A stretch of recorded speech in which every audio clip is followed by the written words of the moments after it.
زينة هذا مقدمة عندنا. بسم الله الحمد لله والصلاة والسلام على نبينا محمد وعلى آله وصحبه ومن تبعهم بإحسان إلى يوم الدين. musidɓe julɓe motoɓe haray miɗo salmina on ɗo e salminagol islamu ngon fof andi e honɗum woni golle kadi ko wigol assalamu aleykum wa rahmatullahi wa barakatuh. haray musidɓe julɓe gotoɓe haray sa imen wowɗo on ɗum ko honɗum e ko landal non haray en hewti ka plateforme meɗen ɗo ɗe wowɗo e takko karamakoɓe men ceernoɓe men tedduɓe ɓe tawata onninantelan hiɗen jopori ɓe onnantelan jababuyeji ɗin ɗen ɗaɓɓiri ɓe kadi hiɓe newinani en kadi sayidi arɗen ɗo wo hiɓe weltori hiɓe newnani en kadi hiɓe wallitade en kadi yer ko Allah taaqini wo hiɓe jabanade en haray koye wakkilo enen kadi gollitiren ɗum ɗo joguitoɗen ha ɗen nafoore meɗen koye ɗum ɗo woni ko famugol gollitira ina landa fi landagol tum haray musidɓe men ɗiɗo kadi no ɗoɗe ɗum ko Cheikh Ibrahima en ɗiɗo Ibrahima Diallo e Ibrahima Marela ɓeɗo fof ko arɓe ɗo fi en waɗu ka plateforme ɗo ɗen juɓɓuɗi labandi ndi tawata ko jokkere en ɗen ara enɗan ɗan yaajay ɗan tokko kadi haray karama ko meɗen kadi senike ka ɓirogaɗe haray ɗen werna ɓe jonnita ɓe mako ngun haray karam koyen assalamu aleykum wa rahmatullahi wa barakatuh tafaddal maskura. wa aleykum salam wa rahmatullahi wa barakatuh jazakallahu khayr. bismillahi rahmani rahim alhamdulillahi rabbil alamin wa sallallahu wa sallama wa baraka ala nabiyyihi al-amin wa ala alihi wa sahbihi wa man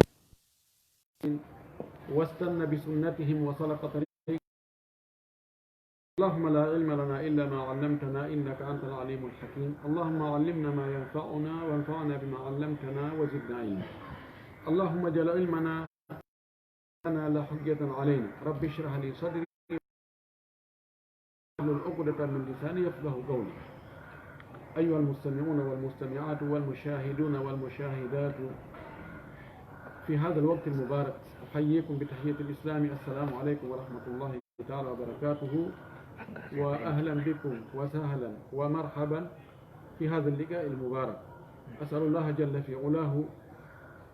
أن يبارك لنا في أعمارنا وفي أوقاتنا أن يجعل أعمالنا كلها وأن لا يجعل لأحد منها شيئا اللهم آمين. en yetti Allah subhanahu wa ta'ala tedduɗo mawɗo towɗo seniɗo handuɗo yettede waɗɓe ɓiɓɓe adama tedduɓe waɗi en julɓe waɗi en jaaɓe Mouhammad sallallahu alayhi wa sallam moƴƴore meɗen nemaji heewuɗi limugol andata ittiri majji. hiɗen seedo kanko woni Allah goto handuɗo e rewede. hiɗen seedano neɗaɗo meɗen sallallahu alayhi wa sallam wonde ko jiyaɗo Allah ko nulaɗo Allah ko nelira ka diina rewal diina yurmede diina daɗal e kisal e malal. hiɗen seedo kadi wonde o yettinno o laaɓani reedu o acci ɓe e laawol hentingol feewugol jalbugol mo jokkingol ko haaka aljanna. en tori Allah yo allahu juulo e makko kanko nelaɗo on juula e sahaba makko ɓen juula e hoore kala jokkuɗo nekko ɓe jokkuno ko ngala tawra kandina jokkuɗen allahumma amin. musidɓe julɓe tedduɓe wonɓe e seedade wonɓe e heɗade haray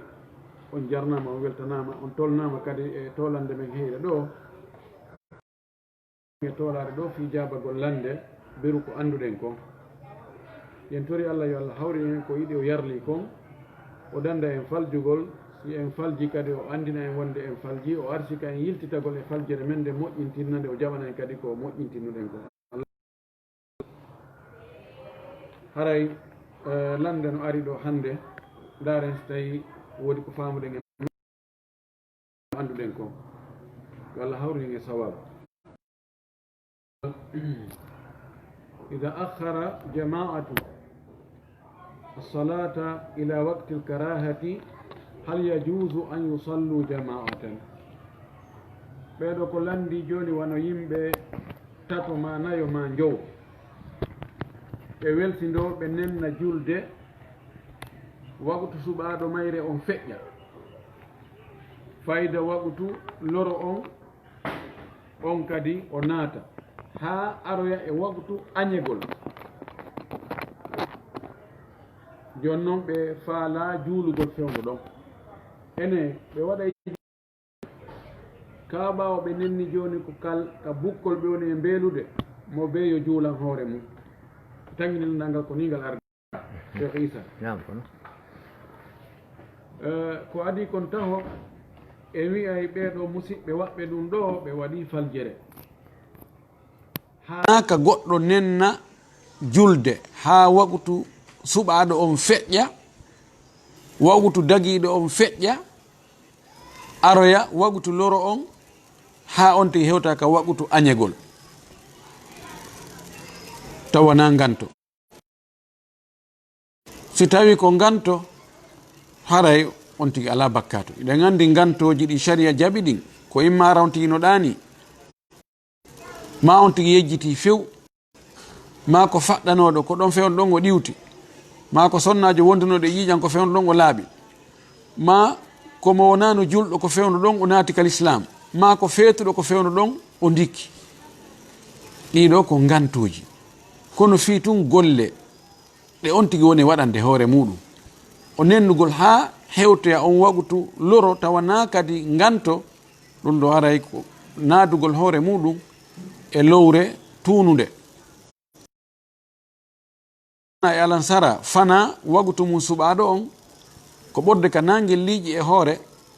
ha ɗowdi hunde kala fotawan muɗum ko ɗon wagutu alansara suɓaɗo on fuɗɗoto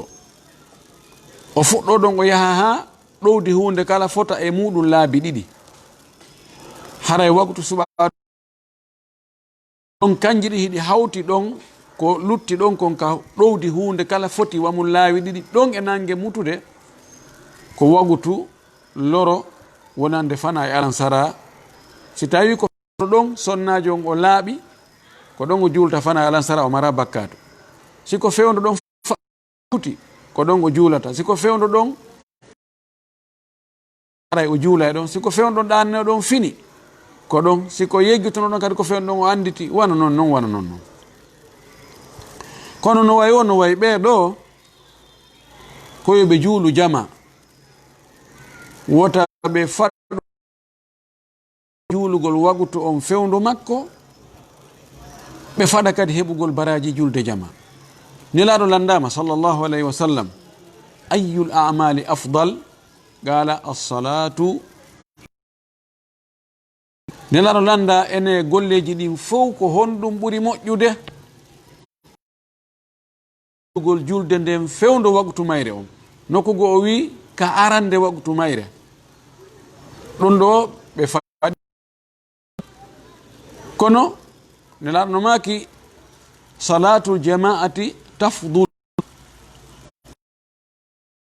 bi 27 daraja fi riwaya 25 daraja o maki julde jama no ɓurdi julde goto darajaji nogay e jeɗɗi maɗum darajaji nogay e joyi idan yoɓe juulu julde jama ɓe toro allah yo allah yaafoɓe ko ɓe nenni kon ko ɓe welsidi kon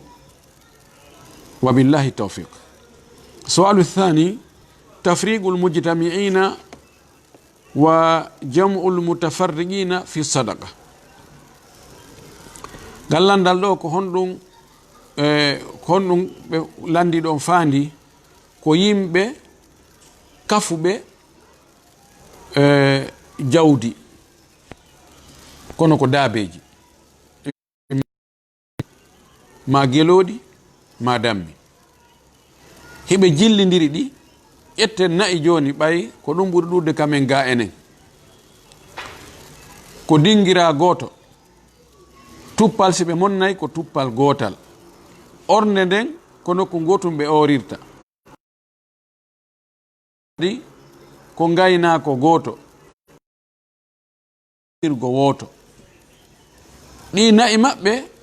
ko nokku gotum ɗi yarata bi ibaratin adaq ibara ɓurɗo yani konngol ɓurgol moftude ngol fayda ko kamɓe tun sendidiri ko hombo jeyɗiɗa ko hombo jeyɗiɗa kono luttuɓe ɓe anda ɓene ko nayi kaari en ni ɓe ari ɓe ittiray wasi tawi ko goto jeyɗi kamo be pooɗay ko munkun itta feere ɓeɗo si tawi mo be ko mari kon no yoni ko ittane zakka ɓe hawtitayɗi to jeyi wonde ngol wonde kadi ngol lorraɓe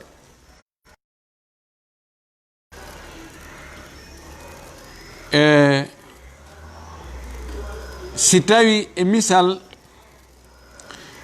goɗɗo no mari kolce 34 o goɗɗo o yaɗa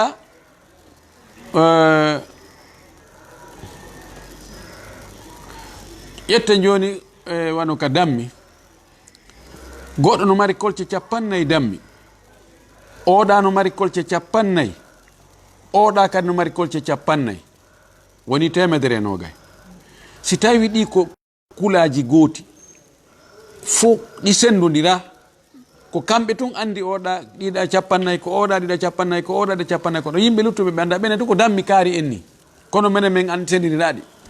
ko orde wotere ko gayna ko woto kulaji ɗin ko ɗi gooti fuu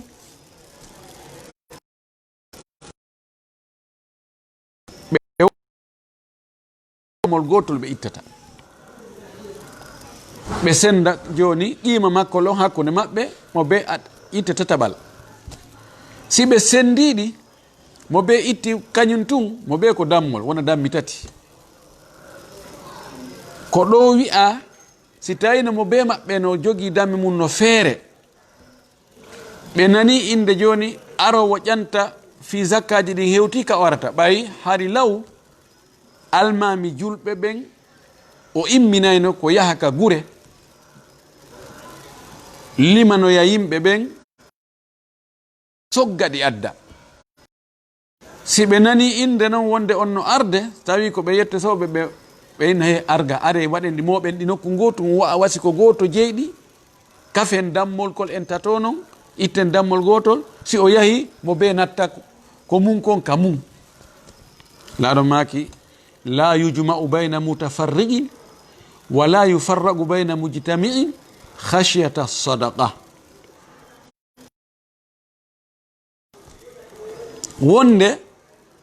moɓugol ngol lorrayɓe tawa ko sendugol ngol ko ɗum ɗon nafata ɓe si tawi joni oɗo no jogui kolce 100 oɗa kadi no jogui kolce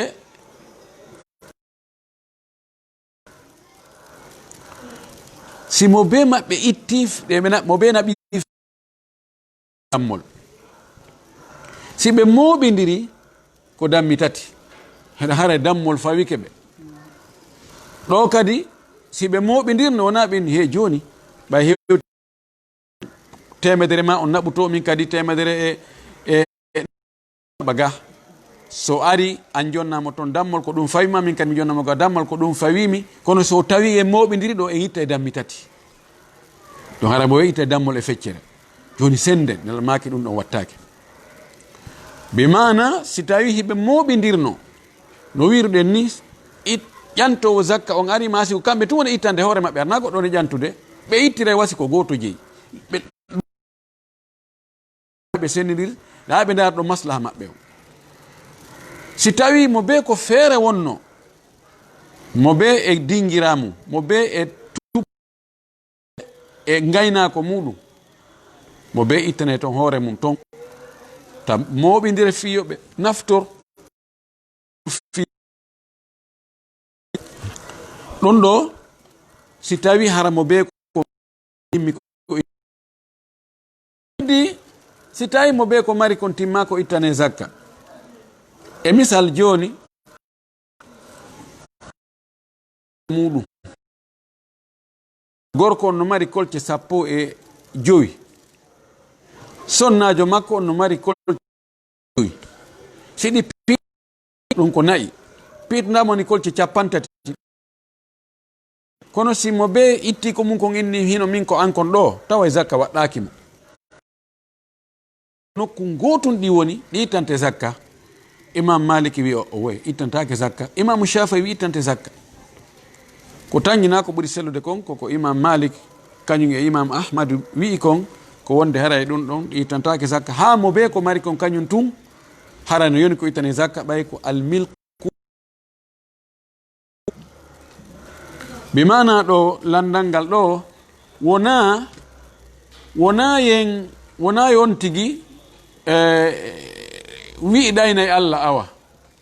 no famorta non. Ndaram moye mugon inna he ɗo sen piitidiri nafay en, kono si en serti lorray en joni awa piitidiren. Maha si tawi en serti ko ɗum nafata en, sen piitidiri lorra en joni senden tawa ha tuma ɗum ɗo feƴƴi. Allah no ɓuri en ƴoyre ɗum ɗon hara dagata ko. Wabillahi tawfiq. Sualu thalith, almutadarribu lisiyaqi sayarati wa mudarribuhu la yaqifu ahyanan lissalah wa yasriqu alwaquda allazi tumina alayhi wa yabi'uhu thumma yasrifuhu lahu. هل يبقى هذا المتدرب مع هذا المدرب والحال هكذا؟ وأيضا وهل هؤلاء الذين الأجرة أو سيارات النقل بالاستمرار يذهبون ثم يعودون يعني عمرهم في السفر وهم في السفر دائما، هل يصلون صلاة سفر أي هل يقصرون من الصلاة أم لا؟ أودو لاندي كو أبران في أوتو mo wondi e maître makko ko remorque ɓe citerne ji naɓɓoje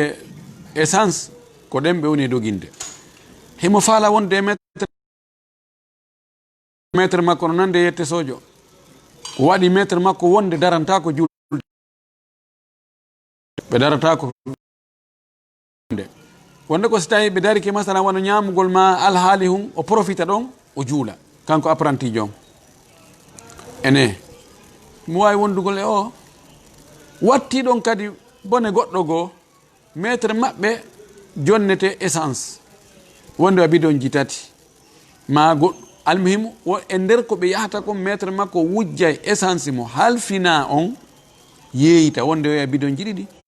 wotru wonde bidon ji tati ko e ko o yeeyi ɗon kon on essence wujjaɗo ko e ɗum wonde o kortoɓe kamɓe apprenti. ene o maître jo wawɗo talibajo no wawi wondude e makko ɗon ha o heɓa permis se wi hihi joni ɓeɗo wonɓe e doginde wano taxi ma ɗum otoje naɓayde marchandise arta ɓe fayda koye hoore lawol ko waɗi alaka ɓe tabiti si ɓe yahi ɓe hewtoyi ñallal balɗiɗi ɓe wonata ɓe watto e maggal kadi ɓe arta, si ɓe ari kadi ñallal balɗiɗi har ɓe sarsi ɓe hawta kadi ɓe yaha tun ɓe ara. joni ɓe ɗuyta e julde maɓɓe nden ɓe kontite ko ɓe sette ɓe hoore kamɓe fayda gurdana fof ko sette yagal ngol wonti hoɗo ngal ɗo landal no nder ton ɓeɗo fannin hiɓe yahude e fannin hiɓe arde ko ɓe seteɓe ɓe ɗuyta julde maɓɓe nde. si ɓe hewtoyi ka ɓe yahata ton tawi ɓe wonata beru ko beru balɗe nayyi mana ko beru ko wagutuji nogay e joyi juulete ma wagutuji nogay ko juulete hay kaɓe woni ɗon ko ɓe kontaɓe ko ɓe seteɓe ɓaynaka maɓɓe ɓe woni ɓe wawi ɗuytugol julde nden ɓe hawtita kadi hakkude wagutuji ɗin hiɓe Allah subahana taala o newnani setejo on yo ɗuytu o wi'ano kon non ko si tawi na duumiɗo seteyagal dan haray ɓe newnana ɗuytugol julde nden ɗon ellala o apparantijo ɗo noon ko ɓuri mo ko yo 100 métre ɓayna on ɗo métre jo tun na kanko tun wawi doginde citerne ɓay tun jaka koko wujja o woni ɓe okkorde hiɓe andi ɗum ele ɓe alaka ɓe heɓa sowona ɗum ko métre mabɓe okkorde ɓe ko ɗum ɓe ñamata e wonde o darata ko fi juulugol ko ɓuri moƴƴande oɗo ko yo 100 métre fi ɗaɓɓugol tum permis ta ɗum defo on tigi o bonnugol haqqeji Allah ɗi ma o ñamugol ko harmi yo accu toon ɗo métre jo fep o yaha e métre jo goɗɗo goo o ekkito man taraka shay'an lillahi awadahu llahu hayran minhu kala accuɗo he Allah wona guddo wallahi Allah lontinaymo ko ɓuri ɗum ɗo moƴƴude yo accu toon ɗo métre jo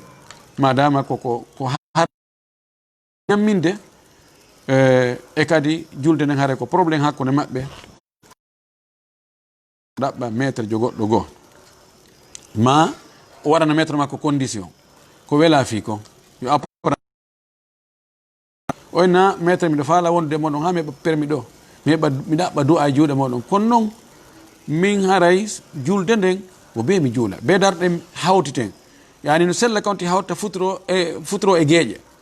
si ɓe darike jemma o juura ɗon futuro e gueeƴe ɓe wandira fana alansara kadi o hawtita setejo newna hawtugol hakkude futuro e gueeƴe newna hakkude hawtugol hakkude fana e alansara o innami ɗi 15 minutes yahen kadi mi falaka min ko wujja kon few simeɗum yo waynamo o ɗaɓɓoya nokkugo inchallah Allah okkorama ko ɓurɗo moƴƴude wabillahi tawfiq.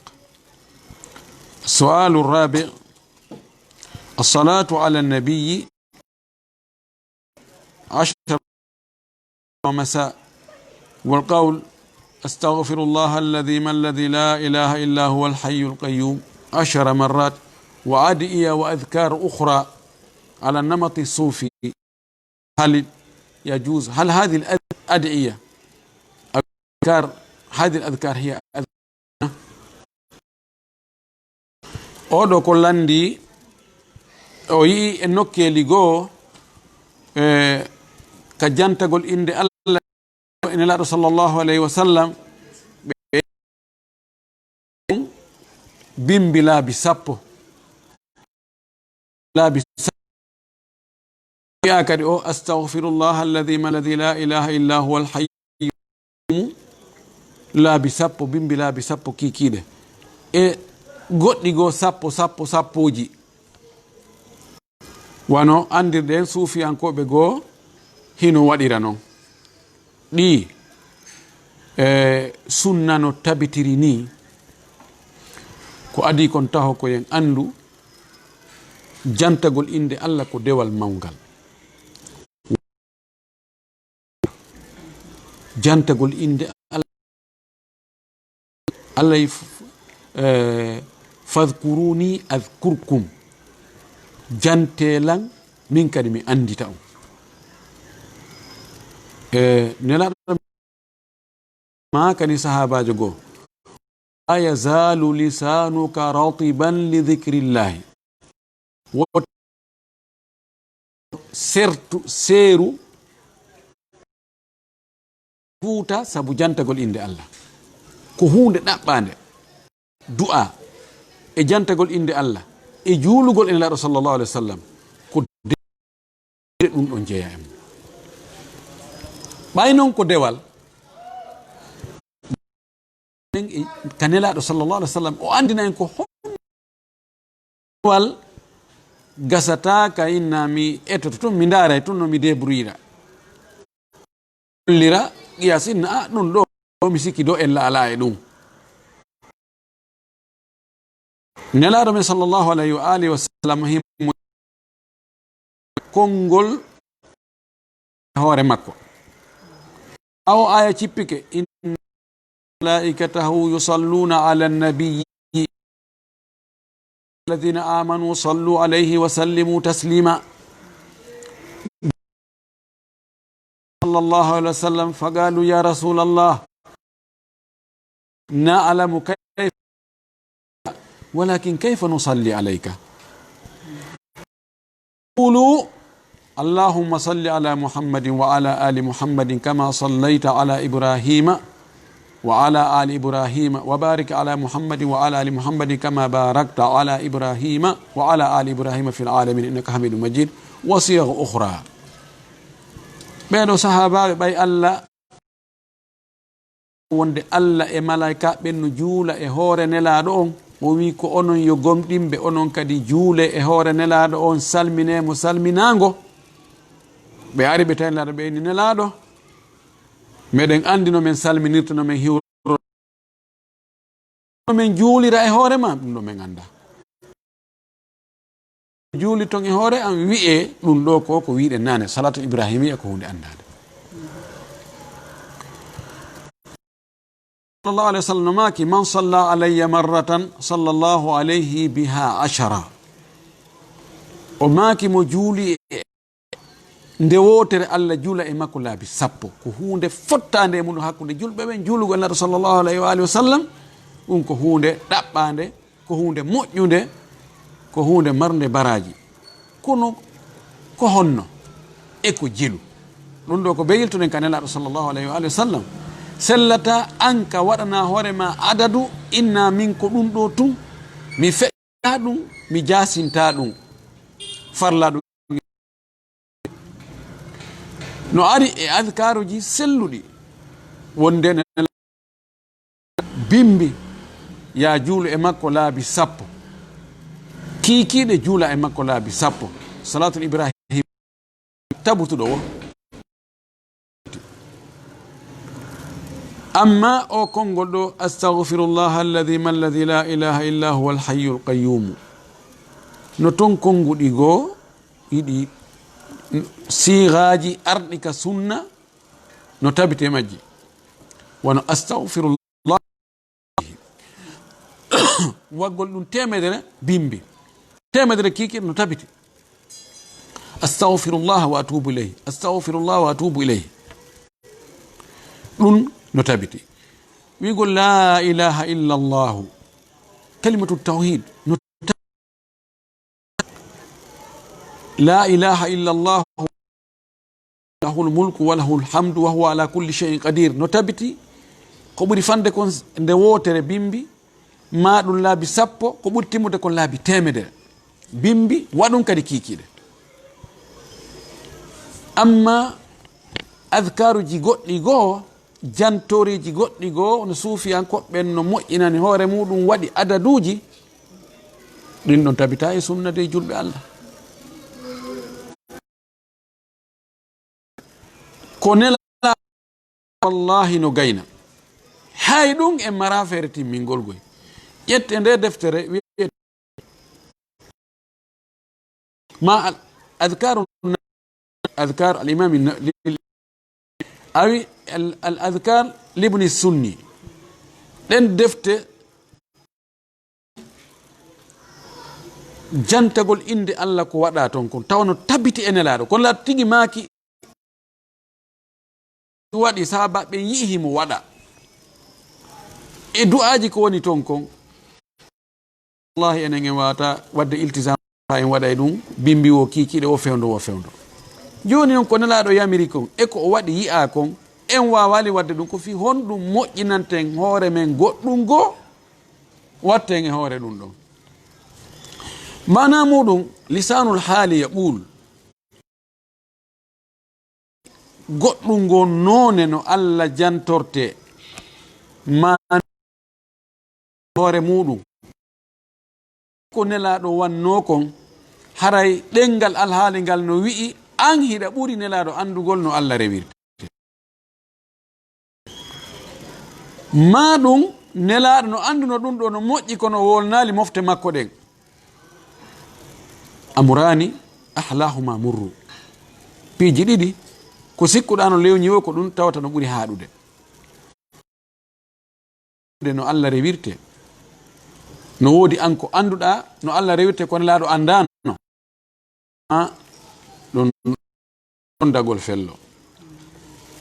wi'ugol kadi nelaɗo no anduno ɗum ɗo no moƴƴi kono tanoke kadi sahabaɓe yo waɗu ko tuugol nelaɗo kan si kadi ko bone goɗɗo go idan ka raɓɓiɗi ɗon fi jantagol inde Allah fi julugol nelaɗo sallllahu alayhi wa alihi wa sallam e fi du'aji ɗin nelaɗo waɗino ɗum gayni rewtuɗon wa billahi tawfiq. تاريخ التجانية والمالكية أيهما أقرب إلى الصحابة أو إلى زمن الصحابة. أولو لاندي وانو تجاني أنكو بين ما لاول شيخ أحمد التجاني مذهب إمام مالك ما بيكم ko mujibi ɗiɗo ɗiɗi ko hon ɗum e mum ɓuri ɓattade zamanu sahaba. Yani est ce que fewno sahaba ɓen hari tijani ano woodi ma maliki ano woodi ko hon ɗum e mum ɓuri. طبعا سينما المالكي هذه نسبة إلى الإمام مالك وهو مؤسس المذهب وهو إمام دار الهجرة مالك ابن أنس ابن عامر الأصبحي من أصول اليمنية المولود سنة 90 للهجرة المتوفى سنة 78 على الأرجح كما قال القاضي إياض. أولو في إمام مالك نموني يوتقول فيما إن شاء الله ودو يجون ده وند جو تواكو مالك فقط يوتته سي الله مو زمانو جي أراي دين يوكر في مالك شافعي إمام أحمد. مالكية أراي بمعنى كو جوكو إمام مالك بنا tawi fergu nelaɗo no yaara ɓi capanɗe jeenayi e tati mana ko e nder temedere aranere nden o faati ka temedere ɗimmere o faati tawi fergu nelaɗo capanɗe jeɗɗi e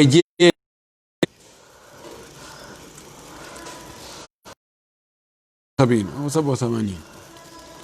kam ko kanko Allah ɓuri juutinde balɗe. Idan oɗo hakkude makko e nelaɗo ko yimɓe ɗiɗo lombi Malik an-Nafi an ibn Umar an Rasulullah sallallahu alayhi wa alihi wa sallam kanko ko e tabi'ina en o jeeyi atba'i tabi'in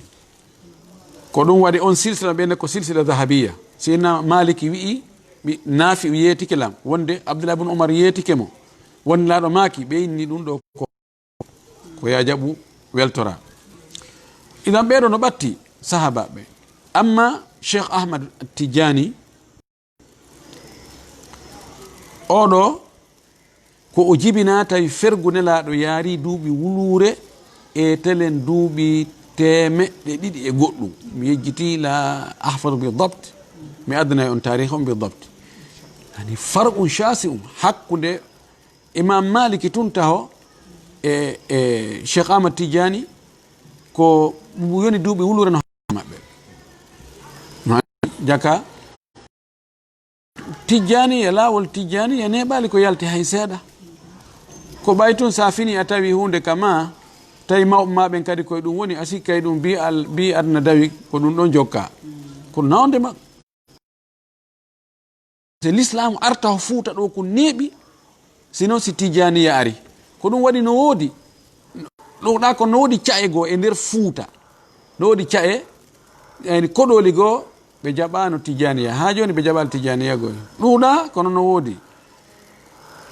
ko nawde man hum wigol kala wonɗo Malikiyankojo ko be wona Tijaniyankojo ɗon noon ko ɗo yimɓe ɓen endidirde hakkunde madhab Imam Malik e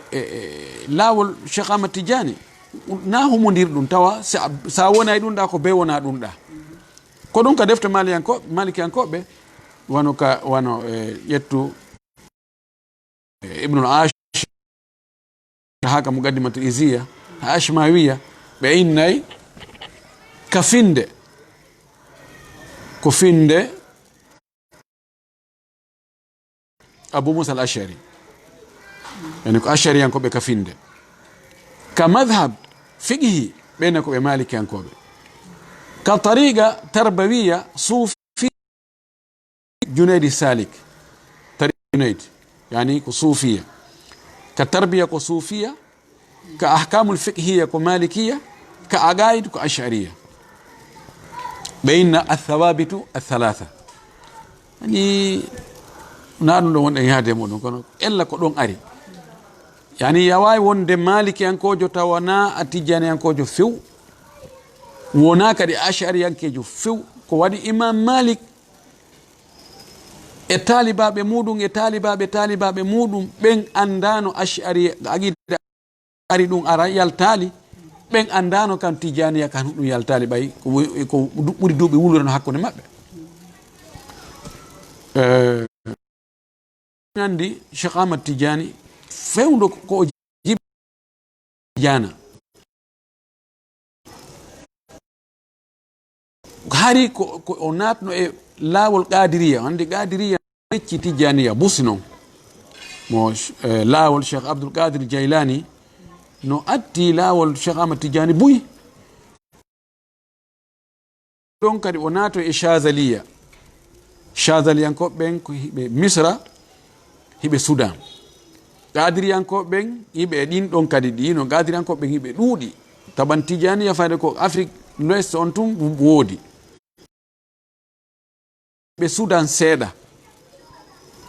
tentini wano ñaa woni région Afrique centrale on o ƴettiɗa seeɗa o ɓeyti haqqille makko automate noon o yaltini o ngol makko ɗo Tijaniya kanko e laaminoɓe ɓen ɗon ɓe fottano ɓe haaɓi tawi noon ko gokirno dogata acca seere nde na seere nden yata acca gokirno aysi ange lanɗo on haaɓi si tawi a heɓali ballal ko ya dojamo sina ɗum moƴƴanama ko hewtiri fas on laami ɗon kanko jaɓdinimo publicité molnaɗo o heeɓi talibaɓe o heeɓi daraja o heeɓi martaba molnaɗo wona fi ɗum ngal ɗo ɗiɗo ɗiɗi ko honɗum ɓuuri ɓattade ko malikiya on ɓuuri ɓattade zamanu sahaba ɓen wano wirɗen ni wa billahi tawfiq السؤال السادس الذي تاب توبة نصوحا كما زعم إلى الذنب الذي تاب منه هل يعود الإثم أو لا يعود waɗa bone bakkatu o tuuba no o wiiri noon o tuuba tawbatan nasuhan tubbe laaɓuɗo cer tubbe laaɓuɗo pos ko si on tigi nisi ko wanno kon moƴƴi o holli Allah ande e mapare few buji waɗaydi ɗum ɗon fillito ɗin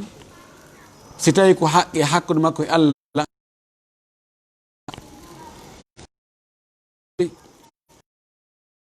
ko haqqe goɗɗo ton o ƴetta haqqe on o jonnita jom muɗum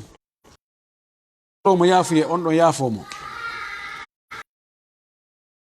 joni noon wo on tigi waɗi ɗum ha o gayni o yiltoyi on bakkatu mo o ƴettanno Allah aadi wonde o fillata o wi ene mo o tubuno e mum o artay e bakkatu bone keso ma ɗum ɗo heddi ke sa wattoyi kadi goɗɗum ngo kono konko o yaafima ɗon o enen goɗɗo e goɗɗo ɓe haɓay joni wona adege ɓeygu mum ɓe haɓa debbo mi torike mi tubani Allah mi tubani on taɓanno aɗon si tawi a yaafike fi goɗɗum ɗum ɗon ta nanguitir on tigi ɗum ɗon few kono no fanɗi e meɗen wawɗo ɗum isan on bakkatu ɗon arata heddi joni ko o bakkatu keso ɗo kono noon ɓe inni tuuba murta ko suma lutta yani ɓe inni o tuubangol Allah hunde yilto wattande no wawi jalitagol ɓay wiyatake a jala e Allah sa wi a jala e Allah ko hoorema jalɗa kono Ibnu Abbas wi kullama ahdathta dhanban fa ahdith lahu tawbatan kala wo ka heyɗintinɗa bakkatu heyɗintinnan bakkatu on tuubu buye joni wiyatake ɓay o waɗino zina o tuubi o wi o wattata faale foloyimo o wattoye zina on wiye joni ta tuubu hande ka terto ɓay tun jaka sa tuubi a murtay ta tuubu hande ka terto ɗon o way yo tuubu kadi fayi no gasa la allah wa asa inna allah gafur no gasa allah yurme mo yaafomo kono noon haha ta'ridu li nafsihi li shaqawa ko ɗum ko weeɓitugol hoore mum e malkisede ɓay on tigi anda so on tigi filliti kadi no kadi o anda o tuubiti kadi o anda si allah jaɓi kono noon yo on tigi tuubu kadi fayin wa billahi tawfiq السؤال السابع طالب ذهب إلى السنغال لطلب العلم لكنه ذهب إلى الإقليم الذي ذهب إليه ليس فيه سلفيون الذين على عقيدة السلف ويدرس فن اللغة نحو صرف بلاغة والفقه المالكي على يد صوفيين هل يواصل معه أو يترك ماذا نوصيه oɗo ko suka yahi Sénégal fi ɗaɓɓugol gandal koko sawrete gandal koko ɗaɓɓete gandal koko dogante o dogi Sénégal to ɗaɓɓugol gandal kono raison ka o yaari ɗon o witigi on yimɓe sunna ma yimɓe jogiiɓe aqidatu salaf ala ton sinnama aqidatu salaf ma salafiyankoɓe salafiya wona nodditagol ngol no woodi joni yaltuɓe ko men on salafiyankoɓe ɓen tawa salafiyankoyagal ngal fayida ko ɓuri ɗuɗude kon ko heforɗingol yimɓe e yawagol yimɓe e ño'ugol yimɓe e ruttugol yimɓe fayda ko salafiyangal na ɗum noon tun dey kono ɗum ɗon no heewi ton na ɓen wonɗen e wolde fimum dey salafiya alhaqiqiya won yani ko woni wiyete salafiya alhaqiqiya ko yo taw hara an no rewirta Allah noon a etoto hara kono nelaɗo e sahaba ɓe waɗirno no net ko ɓen ñembata ko batte ɓen ɗon wonɗa e wattude teppe maɓɓe ɗen ka ɓe rewno ɗon ko ngol lawol ɗon wonɗa e tefude sa ari lawol ngol ari majjutugol ngol majjita sabu nan ngol henti kono landoɗa ene hi ko honto ɓe rewno ko ɗo watta batte maɓɓe ka dewe ka gollodire ka jikkuji ka neediji ɗiɗo jowino etoɗa hara kono nelaɗo wa'uno non eno o rewirayno non eno o huwodirayno e yimɓe ɓen non eno o jikkinorno non e neediji ko wonduno kon etoɗa hara ko ɗum ɓen wondu ɓe ɗum ɗon ɓen wiyete salafiya sinnam ahlu sunna no yaaji itlagon si tawi ko muqabilu shia innama ko sunna e shia ɗo haray e konngol sunna on ahlu sunna naatay ɗo salafiyankoɓɓe ihwanul muslimun jama'atu tabligh as-sufiyun al-ash'ariyun ɓeɗo fof haare no naati nder ton kono si tawi seɗoyama toon kadi joni andi no inna ko suudu kaari en e suudu kaari en kono so hewtama kadi ka suudu kaari en harayno toon awa ko ɓeɗo woni nene goto baba goto ɓeeɗa ko nene feere ɓeeɗa ko hara nder ton kadi no waɗi peccoy joni noon oɗo suka no gasa na goto ko ɓe yaadu kono kanko joni ko mapinimi ko fiore makko ɓe yahi Sénégal ɗaɓɓugol gandal kono ka ɓe yaari ɗon ɓe taw ko yimɓe suufiyankoɓe tun woni ɗon jannginoɓe tawi noon o janngiga wano finde salafu salih winduɓe fi ɗum ɓen defte wano kitabu tawhid usulu thalatha defte goɗɗe goo ɗe tawata ko sifotoɗe finde nelaɗo e sahaba ɓen tawi o jangi ɗum o faami buy e mum joni noon ɓe yeddodiri ene en janggay e juuɗe ɓeeɗo ka en accay ɗon ɓay en heɓali ɓe falɗen janngugol e juuɗe mum ɓen no kanko o suɓi janngugol e juuɗe maɓɓe himo jannga ɗon e juuɗe maɓɓe defte ko yowdiri haala arabe wano nahaw sarf himo jannga kadi fiqhul maliki ene kutubu lugha mo jannga fiqhul maliki o waɗi misal mo janngude mukhtasaru khalil yoni yo janngu e juuɗe ɓe ka yo accu ɗon honno wasiɗenmo nahnu nusi an yadrusa ala aydihim walakin bitahaffudin la ya'khudhu minhum aqidatan al-aqida al-ash'ariyya wal-aqida as-sufiyya la ya'khudhuha minhum yo janngu e juuɗe maɓɓe kono noon taw ƴettu finde maɓɓe nden telen ko yowdiri ka ash'ariyanko yagal ka asma'ullahi sifatuhu wota o ƴettu laawol suufiyanko ngol kadi juuɗe maɓɓe few yo ƴettu gandal lugha yo ƴettu fiqhul maliki yo jange juuɗe maɓɓe ɗum ɗon ella ala imam malik mo maaki inna hadha al-ilma dinu fanzuru mimman ta'khuduna minhu o maaki ngal gandal ko ngal woni diina kan ndaare ko e juuɗe hombo ƴettoto ngal gandal sabuna ko heewi kon si neɗɗo ƴetti e juuɗe goɗɗo on ɗon waɗay batte e makko o ƴettay kadi batteji makko o ƴettay jikkuji makko o ƴettay wonde ka finde o ƴettay na anndi mo jooɗike e nokkure fayda o yimmo daƴe ko woni ɗon kon kono yimɓe moƴƴuɓe ɓen kamɓe ɓe hiɓe wawno ƴettude ɓe wawi innude min ko iɓe jogii yani hadaf ɓe jogii fandare ɗo ko ƴettata e juuɗe oɗo ko lugha tum ɓay himo foori ka lugha ƴetta on fannu ɗo yaha ƴettoya hadis e juuɗe goɗɗo ƴettoya fiqhu e juuɗe goɗɗo mo be ko tawata no kelɗiri ɗon hay si tawi himo jogii ellaji nokkeli goo ɓe wawi ɗin ɗon ellaji o waɗa ɗi telen to o ƴetta ko tawata no jogii nafoore kon e juuɗe makko ɗum hino sella haray ella ala no wawi wadde ɗum min no woodi jangimɓe lan telen ka jikkuji e comportement on tawi hawranalan few kono goɗɗo janginano men tafsir kelɗe tafsir ha maayi kono e nokkeli gotelen fi kala ko jami islamia kono e findeji goɗɗi goo may pooɗayno ha ŋera ŋer ɗin ɗo may na joni mo ɓeɗon yo jogo kumum kum e nokkeli go kadi mi ala jammutude min jangi wano Soudan ko aqida ash'ariya min jangayno ka markaz islam al ifriqi ko nde umul barahin deftere korto kartare haala wi tum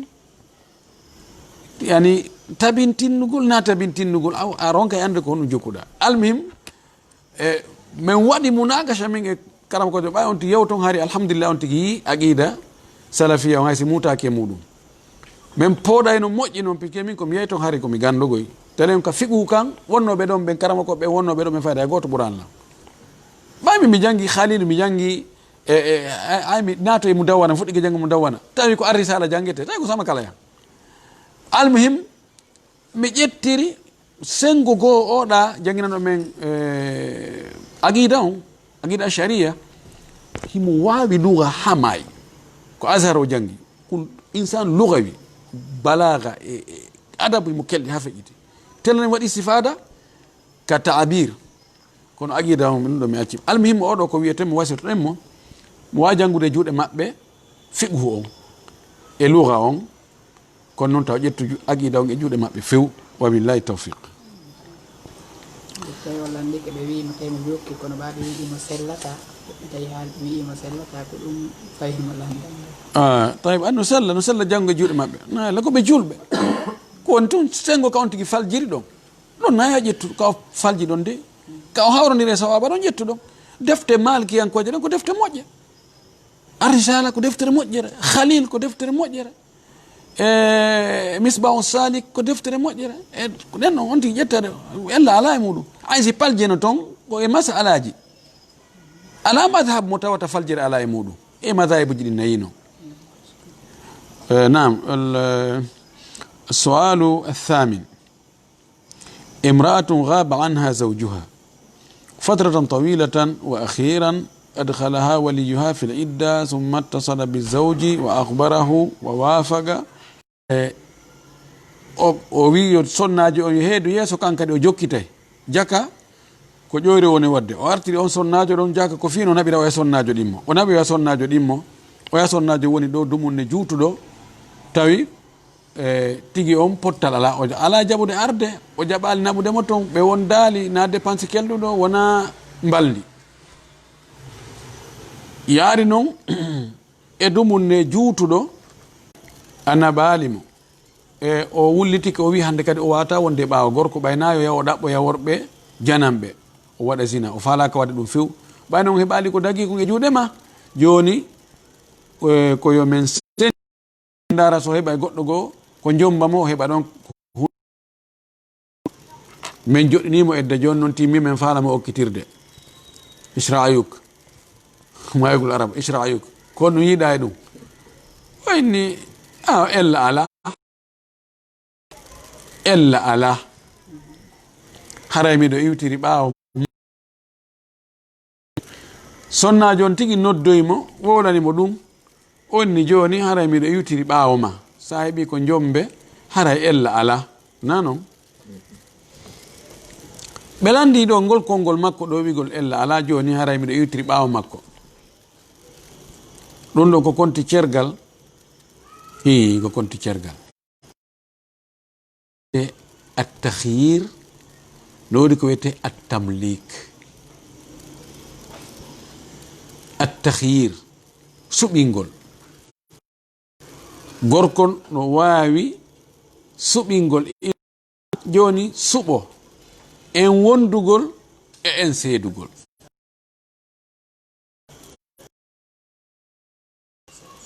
ɗo si sonnajo inni joni mi subike yen seedu, mi subike hettugol hoore an, hara woni cergal. ɗo fayda ko ɗum woni o suɓinimo joni ndaaru miɗo ɓaawo ma, ko ɗum woni suɓi ɗum tahir. debbo on ƴettiɗo joni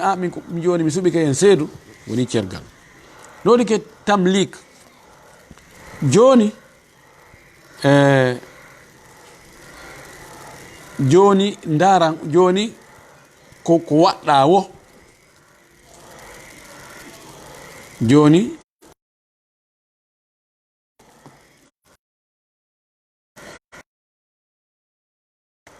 kon hani ko gorko on hari woni ko waɗi wo, ko gorko on so acciti woni acciti, so o jogitike woni jogitike, so ƴettirno joni tamlik. ɗo debbo no jogi haqqe wigol joni mi seeri hoore am, joni min mi ƴetti, joni mi accitima,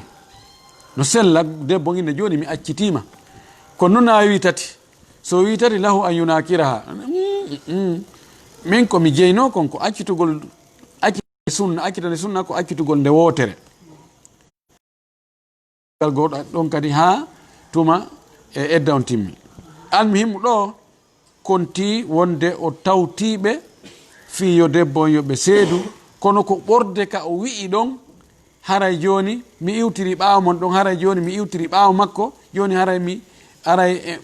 en woni e gotol, ko ɓorde ɗon o ƴetto edda, o natta edda ko ɓe wino ɓe naɗi mo eddato ko samakala, on noon ko edda samakala ko ɗo o wonata. siko yo ƴiƴam farilla hawa ƴiƴam laabi tati, so ƴiƴam laabi tati haray si goɗɗo gono wawi mo jombude. wabillahi tawfiq.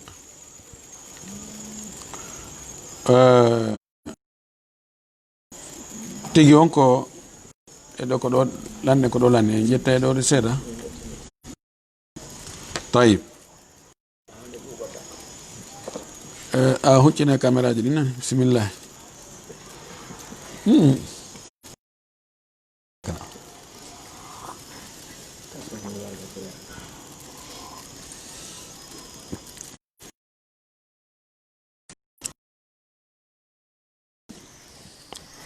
arno ha tammal yiɗen on jabat imra'atun wa aradat an tusammiya bintaha bisratiha wa aba zawju illa an yusammiha bismi darratiha غضبت أمه وشتمت ثم تكالبوا على كراهيتها أو كراهتها وابنتها. الزوجة يعرف أنها كانت تريد تسمية البنت بأمه وهو الذي رفض، وغضبت المرأة لأنه خانها. ماذا تفعل؟ روكاري كو قصة جوتلو sonnajo imo mari sina makko heɓi wano ɓiɓɓe wano jeego. moodi makko innitirali yumma mum hay goto e ɓen ɗon. o jombi noon sonnajo go, on sonnajo jibini bobo jiwo, on komi faala a innitirali biro ma en no faala ya innitirɓe. joni oɗo bobo an ɗo innitiren ɓe. gorko on inni o woyi ko sinama mi innitirta o. debbo inni ha tonko tawi sonnan no humpiti yumma suka on no gokkani innitirede o. woni son waɗi ɗum haala aroyey woni mi landakima. o innitiri bobo ni ɓeygu makko arano on. o innitiri ɓeygu makko arano on. biro makko seytini ari yenni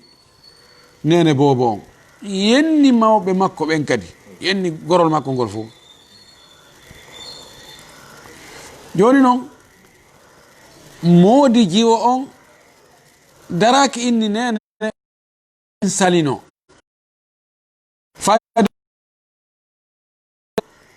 ko jiwo on sali bobon innitire esiraɓe mum ɓe fof ɓe wonti feere. joni noon hay on debbo innitiraɗo ko wonti ka kanɗon kadi ɓe fof ɓe dartani o jiwo no o wiri. ɓe añi jiwo on, ɓe añidimo. jiwo on inni modi muɗum kono noon hiɗon andi min komi falnoy kon innitir biro moɗon ko onon woni jaɓali. kono tawi ɗum ɗon yahata hande kadi. jonno kan kadi o seytinani modi makko o moƴƴi. ko waɗi modi makko janfike mo, modi makko salanike mo ha gayni wayi no. joni noon est ce que mo mari bakkatu o seytinani ɗo modi makko ma o seytinani israel makko ma sina makko tigi. ɓa joni kamɓe fof ɓe wontiri kamɓe fof ɓe dartodi fi añugol mo. nam ɗo si tawi kono o wiri ni, si tawi ko non woniri haray ko toñaɗo. ko adi kon taw o inni na farilla innitirgol ma mum na farilla no moƴƴi noon. si tawi inde maɓɓe nden no moƴƴi, innitirgol ɓe no moƴƴi, ko e aadaji moƴƴi, l'islamu salaki. kono noon ɗum ɗon hana dargol taw on tigui yennay, taw on tigui añay ha salo jontude. mana ɗo sonnajo on si o seytini kanko kadi ko ɓe kon baabi adulmu bizulmi wal baadi adlam. tooñe fayda mo tooñama ko yo yotto kan kadi tooñe ko tooñe ɓuɓɓorte kono ko artiɗo tooñude on ko bonni fi kala ko muññagol ngol ɓuuri moƴƴude. fa in uqibtum fa aqibu misli ma uqibtum. fa in aqabtum fa aqibu misli ma yotte ber ko waɗa ɗon kon. wala in sabartum la huwa khairu lisabirin. so on tigi muññi kanon ko ɗum ɓuuri moƴƴude. kanko sonnajo en ɗo ko wasirɗemo ko yo muñño kanko o jokka haaju ma o fawo e allah no de toñaɗo o yottantomo haysi tawi ne ɓeytuno seeɗa makko waɗa yennimo ɗum mbiyoma makko ɓe yahuno ha ka maɓɓe na ko o woni ɗon. joni noon tawi mawɓe makko ɓe wi bakri conférence tawi mawɓe makko ɓe gerɗi ɗon ha kanko o sani yaade ɓe gerɗi ɗon ko yahata hitande on sani si kanko e moodi makko ɓe moƴƴintini joni noon ko landino joni noon ni ko won ɗo mo fayda moni ko won ɗon hayso moodi makko mayi ɗo mo wi o yafantako mo fuɗa ko waɗino ko wasiya makko ko hon wasiya to ɗon mo ko wata ko won ɗon ni hayso moodi makko no wirno so mayi toon ɗo o wima o yafantako mo fuɗa jega landagal joni ko ɓe yawno ha ka mawɓe ɓen ɓe yennoyiɓe toon joni ɗum addi koccu kacca molnade hakkude ɓeygureji ɗin ha kanko e modi makko ɓe haaɓi ko yata wono hitande joni noon ɓe moƴƴintinni ani famille ji ɗi moƴƴintinni fi ɗum ɗon kono heddi ha joni seytane on ko modi makko waɗimo ɗon kon jamfitimo sali o ɓe innitira yumma makko yiltoy noon o wattoy e hoore makko ɗum fo joni ɗan heltoy ɗan o ƴooga hibbe hoore makko o wi hakken ko monani modi makko haysi modi makko mayiɗo o yafata ko modi makko joni noon ko honno wasirtoɗenmo fiyo o seytane yo ɗuyto ko wasirtoɗenmo ko wonde Allah subhanahu wa taala imo wi muññiɓɓen joddi maɓɓe ndin goɗɗo anda ko jelu innama yuwaffa sabiruna ajrahum bi gayri hisab ɓen Allah yoɓay ɓe adni ko jelu yo muñño ko tuma goɗɗo tooña o muñño joni yo daari nelaɗo sallllahu alayhi wa alihi wa sallam ɓawo makka ko honɗum woni ko ɓe waɗalimo ɓe ari ɓe tawi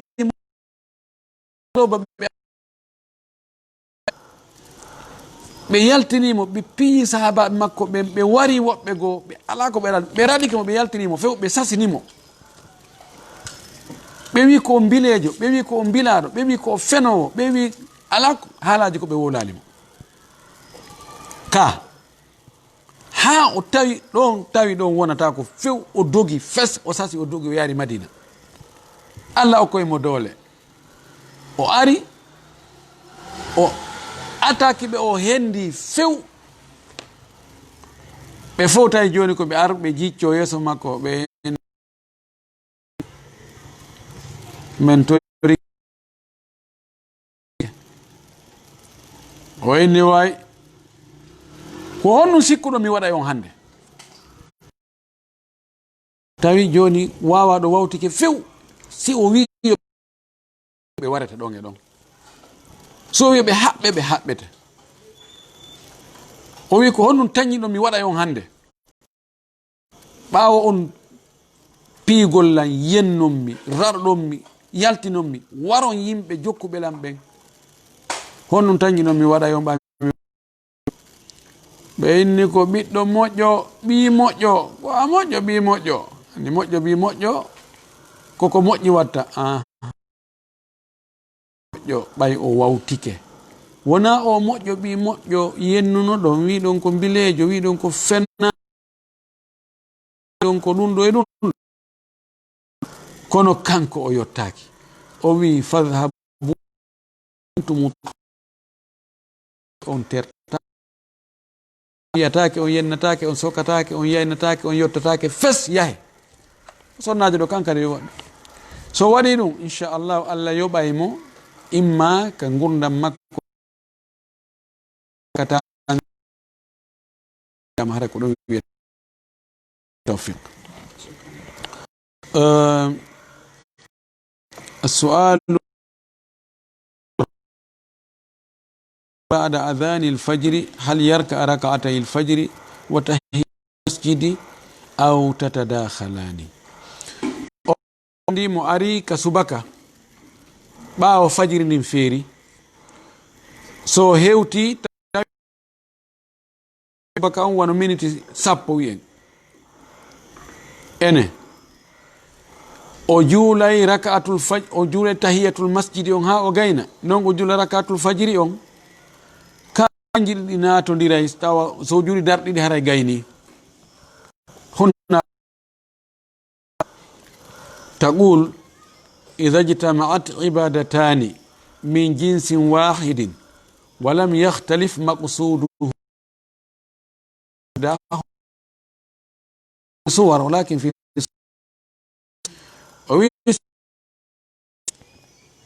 none gotoje ɗe hiɓɓodiri taje on kadi serta si gotum waɗama ray o tahiyatul masjidi kala wo ko neɗɗo naati o juuli ka juulirde haray ɗe natori nder ɗon so o hewti o ruƴƴi rakatul fajiri haray tahiyatul masjidi natori ɗon so darnanama o hewti o tawti ɗon o juuli subaka on tahiyatul masjidi natori ɗon idan so ari yo darɗe ɗiɗi ɗen ɗon yonanimo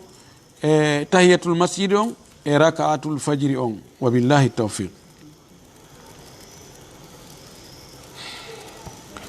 السؤال الخامس استعمال الماء الذي يخرج من المكيف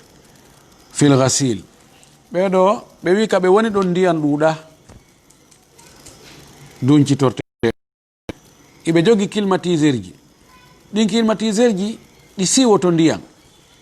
ɓe tuɗa ha wona paaniwal tew siwo tew ɗan ndiyan ɓe hutora ɗan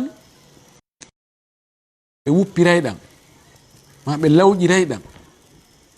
heno sella ka ɗan ndiyan ɗan hutore sifa ɗin piiji no sella ka ɗan hutore wuppugol lawƴugol lootirgol suudu e ɗin piiji dewe woni mi anda ko honɗum woni ñawre majjam no hatto jini andugol e lasli majjam on koye honɗum ɗan woni e iwde wonno longal ɗum ɗo mi heɓali hokku mi anda fes sino dagi ko noon ko litire taw ha anden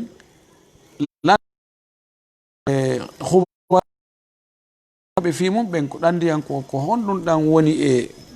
composade ko landitinoɗon joni ko ɗin tonki ɗon ko jiɗunoɓe sino sella ko ɓe juulɗo ɗan ɗi tonki ko ɓe sofi ɗumanɗi tawi joni noon ɗan ndiyan si tawi ɗan wuppirama coñci ɗin coñci ɗon no juulire sabuna yan hiɗan soɓi sabuna sen daari awsaful ma'i fo no timme majjam waylaki sen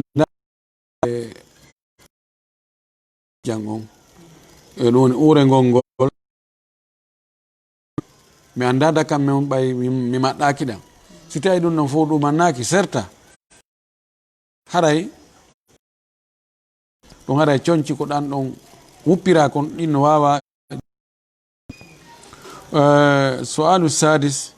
من تسلل ودخل المسجد في وقت إغلاق المساجد وصلى فيه هل يأثم لندي ومولتك ناتيك سوكا دو no inna naton konon tigi moltike o naati o juuli o heɓa e bakkatu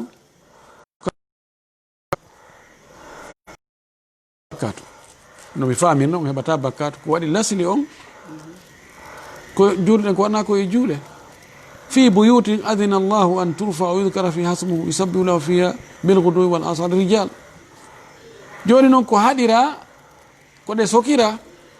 ko fi joni ta yimɓe ɓe moɓodir toon ha nawnar ne ta woɓɓe go no jogui nawnar ñum tumma yimɓe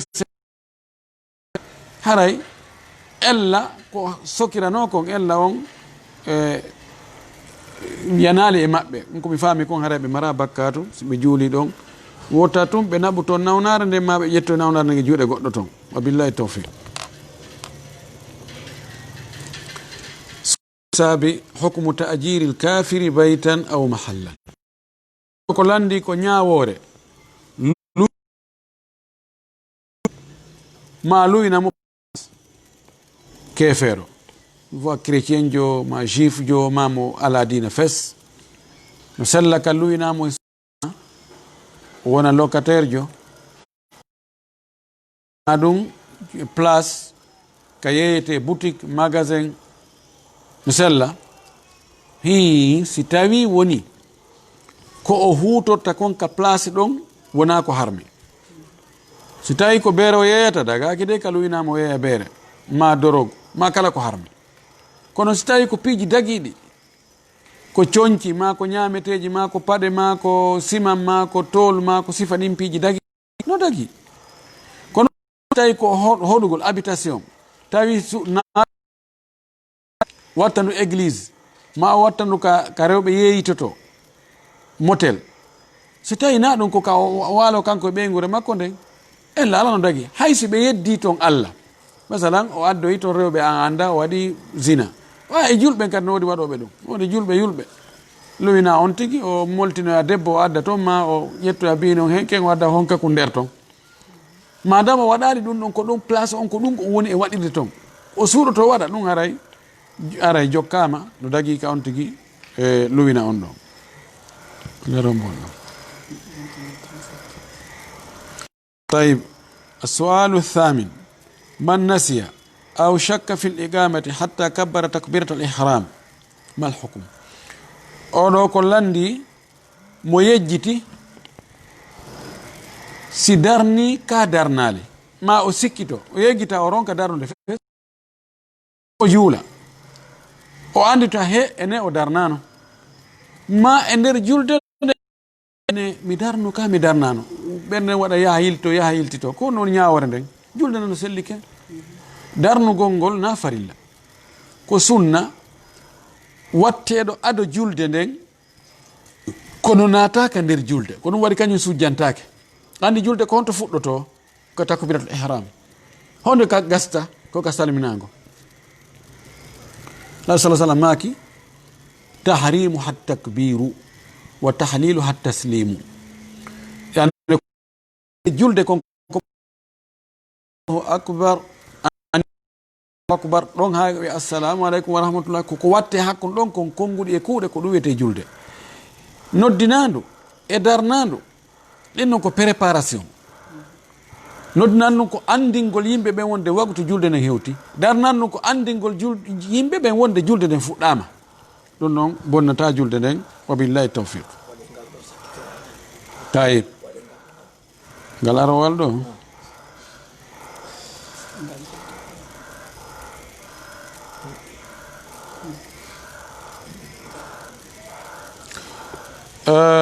السؤال الأخير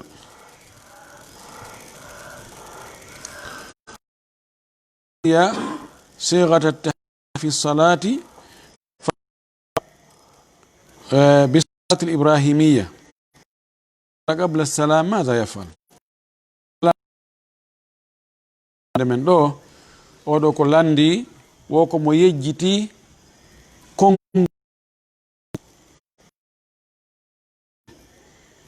o ƴettoya kanko o fuɗɗagol tayyagol ngol o ƴettoya Muhammadin kama barik ala Muhammadin wa ala Muhammadin ha ɗum ɗo gasa o moolo ɗiɗa nayyi o salmina ma aɗo salminde o andita o faki ka attahiyatu lillahi wassalawatu tayyibatu waɗal ɗum ko gandi no woodi woɓɓe goo ko noon ɓe juuɗi kamɓe sikka ka tayya arano ko ya ƴettu ka attahiyatu lillahi ha ara wa ala ibadillahi salihin hatta ɗum tayya ɗimmo tokko yeɗa ala ƴettoya ka salatu l ibrahimiya salmina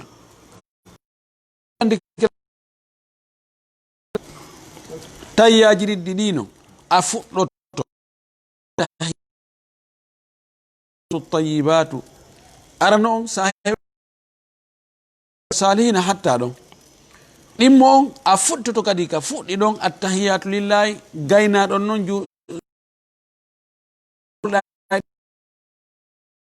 joni so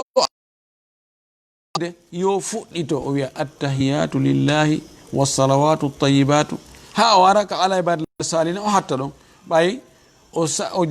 waɗi salatu ibrahimiya o molike ɗiɗanayi joni noon ko ɓuri moƴƴude yo sujju ɗiɗi o jotto noon o salmina ma o salmina ha o gayna sujja ɗon ɗiɗi o salmina kadi ɗum ɗon ɓuri moƴƴude kono si o waɗali ɗum julde makko nde fi on no wiɗen ko ɓuri moƴƴude ko yo sujju no wonodi kala kawon tigui yejjiɗi sujjude yiltidiri o fuɗɗoroy ka sakkitori ɗon o artoyi ka fuɗɗode o yiltidiri piiji ɗin so sujji ɗon joni noon ko honno wiyanɗen yo sujju simo faala ado salminago simo o salmini ko ɓuri sellude none no nelaɗo faljirano few kañum annelaɗo falji no noneji nayyi ma joyi si tawi naɗi noneji ɗon faljuɗa sunna arali ko honno kono sunna ari holli won nabi sallallahu alaihi wasallam sujji ado salminago o sujji ɓanago ɗon hiɗa suɓina fi kala imam ahmadu kañum ko wi ko ya sujju ado salminago kono wona be ɗum ko ɗum waɗi larme sallllahu alayhi wa alihi wa sallam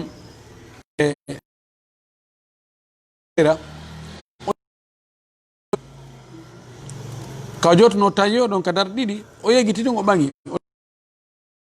subhanallah taw lanni fewde darde o yiltitaki de andi ɗon hay o joɗaki sakko na wiye o tayike ɗaɓete o joɗike koni o tayyaki ko honno mo waɗoyi ɓayi o timmini julde nden o tayyike ha